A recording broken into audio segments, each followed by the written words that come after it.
G'day guys, welcome to another Mark Makes Tricks of the Trade video. In today's video I'm going to be showing you how to make a fish tower from my little outdoor pond here.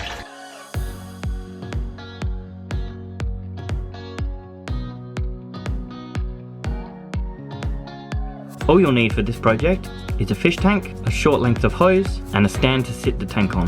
The fish tank is going to be flipped upside down, so the open end is going to be under the water. You can make the frame out of whatever material you like. I'm using angle aluminium rather than steel, as there's going to be minimal rust with that as it's sitting underwater the whole time, and it's also a little bit easier to work with. So I've made a basic frame and 4 legs which I'm pop riveting together. As the base of my fish pond isn't level, I've got to make each leg a little bit different in length so that the frame sits nice and level, ready for the fish tank to be placed on top. And making sure that the bottom edge is under the water, so that creates an airtight seal.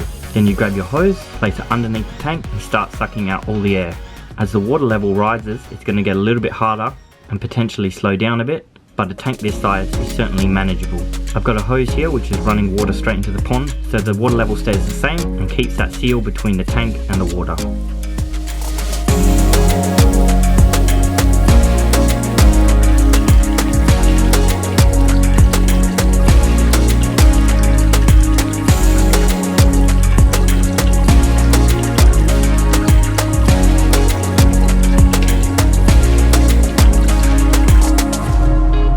Well, I think the fish love it, and I wish you all the best on your future projects.